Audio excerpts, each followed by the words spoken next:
mensahe ang kailangang marinig ng mga Gemini mula October 6 to 12, 2024? Pwedeng nangyayari na to o mangyayari pa lang kung hindi man para sa inyo itong magiging reading di baka para sa someone na malapit sa inyo o sa someone na kakilala nyo mismo. Baka may lumabas na gender, mamaya gawin nyo na lang energy, masculine at feminine energy. Pwede rin naman na huwag nyo nang pansinin ang gender. Hindi ko alam kung anong lalabas, kung positive ba o negative ang magiging reading. Depende sa kung anong mapipick up kong energy mamaya. So, tatlo yung deck na gagamitin ko. Ito yung una. Tatlo sila pero ibang style ang gagawin ko. Usually kasi para siyang pick a card reading na kung hindi mag-resonate sa inyo yung una, edi pangalawa, edi pangatlo. Hindi, iba yung case ngayon, wala lang.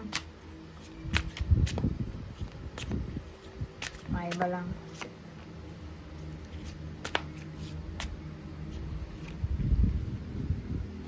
Fame house, ano yun?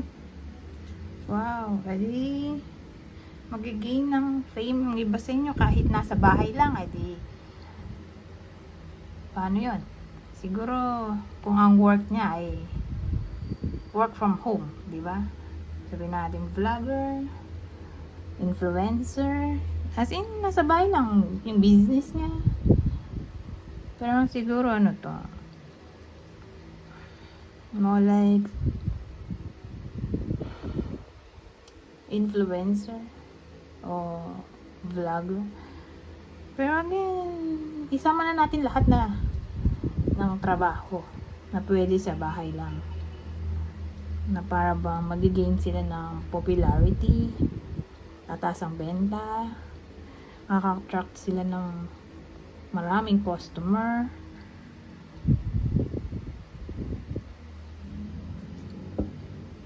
Sa week na to. Oh, ito maganda, love. Sana maganda rin yung susunod. Oh, maganda nga. Pero dalawa yung naisip kong detalye dito. Una, self-love. Kasi Leo ay 5th house. Diba? 5th house ay selfhood. O anything na may kinalaman sa sarili. Express ng sarili. Priority sarili. Basta sarili.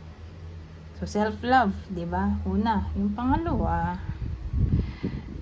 baka ma-inlove kayo sa Leo. O yung Leo yung may inlove sa inyo kasi may love dito. Ngayon, kung naging sila na talaga nung Leo, Gemini, karelasyon Leo, di asahan natin ang peace. Love and peace. Sa connection ng mag-couple na to.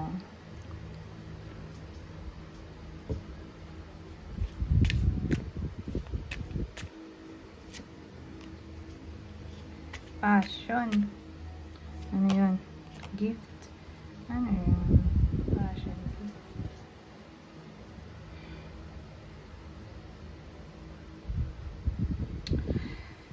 Ano kaya to?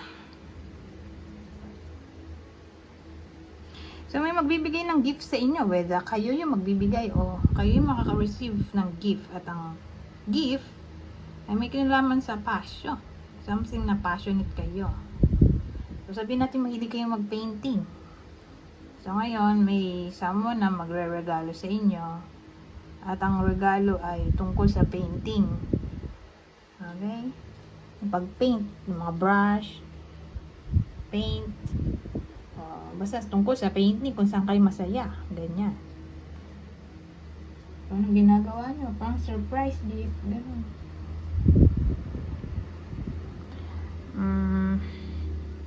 O, pwede rin namang vice versa. Kayo yung mag-give ng gift sa someone. At ang iririgalo nyo ay alam nyo sa sarili nyo na magugustuhan niya. Kasi nakikita nyo na mahilig siya doon sa ibibigay nyo. Mahilig siya sa ganitong, halimbawa, mahilig siya sa music. nakita nyo na yung gitara sira-sira na. So baka bigyan nyo tong taong to ng new guitar, ganon. Example lang.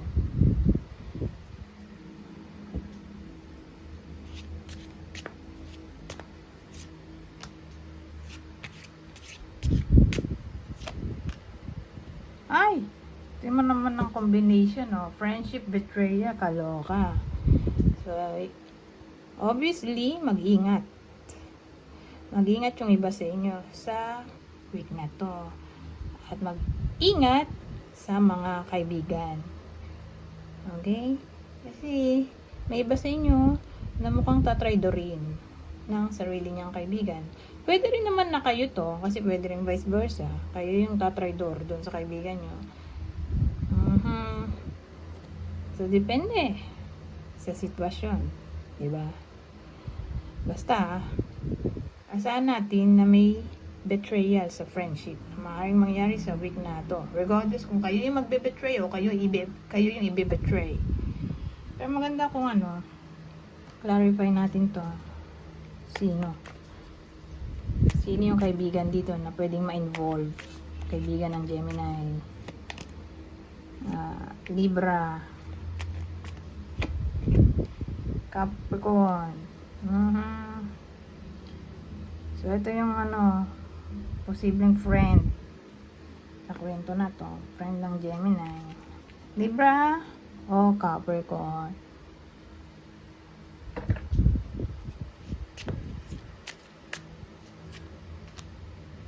Ngayon, Virgo na. Oh, yun. Oh. Well, sa ganitong case, di ba Gemini yung natin, bida. Baka may mamit yung iba sa inyo na new love interest. At ito ay Virgo. Okay, yung single, para sa single yon.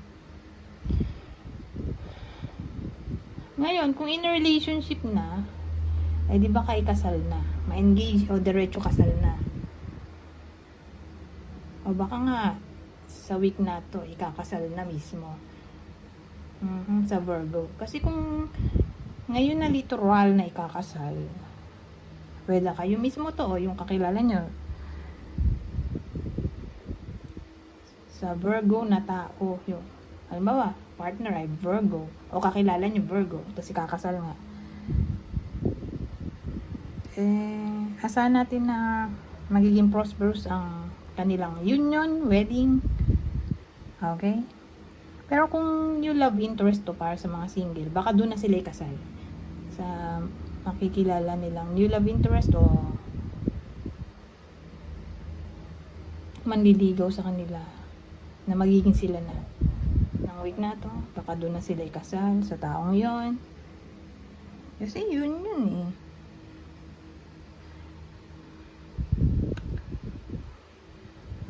Pagbubuklod, di ba? Baka live-in na rin to. Yung iba sa inyo, baka mag-live-in na. Kung hindi man literal na ikakasal, yun nga, live-in. Diretso live-in na.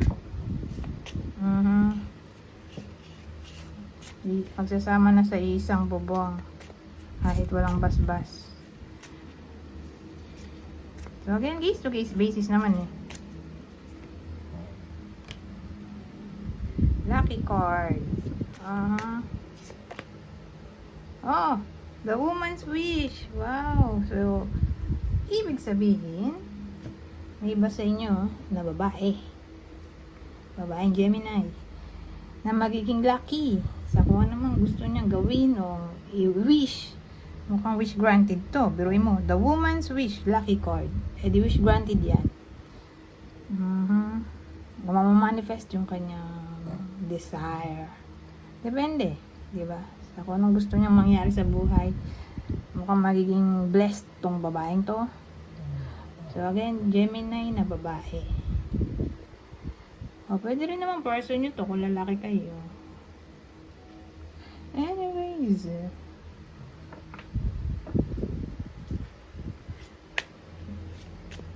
dagdag pa ba? Okay, last na to. family. Intelligence, ano yun? So, ibig sabihin, asahan natin na yung iba sa inyo na Gemini, tapos may mga anak pa na nag-aaral. Kung baga sa week na to, magiging somewhat matalino sila. Okay? Magiging maganda yung takbo ng grades nila sa week na to. Kasi mag-acquire sila ng intelligence. Madali sila matututo o mapipick up yung inaaral. So, applicable lang to sa mga pamilyado.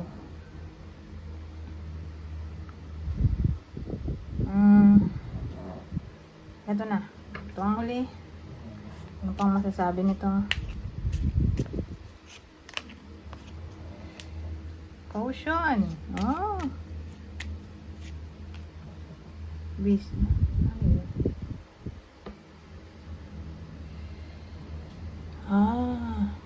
Ang dating sa akin, mag-ingat sa mga taong tutulungan nyo. Okay? Kasi syempre pag sinabi mong tulong, sasaluhin nyo rin yung burden nila, diba? Kaya nga tutulong kayo para maibsan ang kanilang burden, para maayos na, diba? Para happy. Ngayon, pinag-iingat tayo, may caution sa pagpili ng tutulungan, kasi may iba na tinulungan mo na, tapos ang ganti sa iyo mabagsakin ka, o yung ikaw na yung tumulong, ikaw pa yung napasama, ganyan.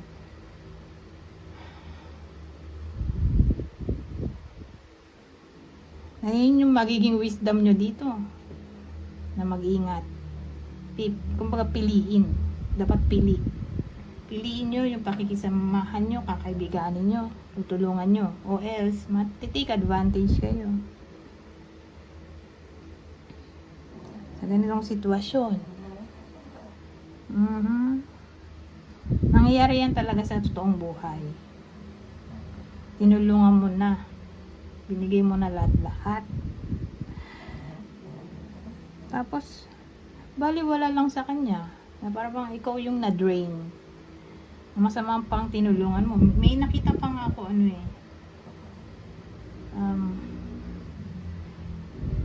ikaw na yung tumulong, tapos ikaw pa yung nanakawan. Yung mga ganong sitwasyon na ikaw pa yung napasama, ang gusto mo lang naman ay makatulong. Diba, usually ganun ang nagiging victim ay yung mga mababait na tao, kaya hindi dapat laging mabait. Kailangan balance yan. O else, isipin ng iba, kakaya-kayanin ka lang, o madali lang para sa kanila na gawan ka ng masama, kasi alam nila na hindi mo kayang lumaban, ganon. Kaya beware. Okay? Piliin nyo kung sino yung kakaibiganin nyo, tutulungan nyo. Kasi laganap nga ang masasamang tao, hindi mo masasabi. Diba? Kung mapagkakatiwalaan ba o hindi. Maraming ganyang case talaga. Kaya minsan nakakatakot na magtiwala. May iba nga na sa sobrang tiwala nila, ay di na-betray. So, nung na-betray, dun lang na-realize na, yun nga, na hindi pala dapat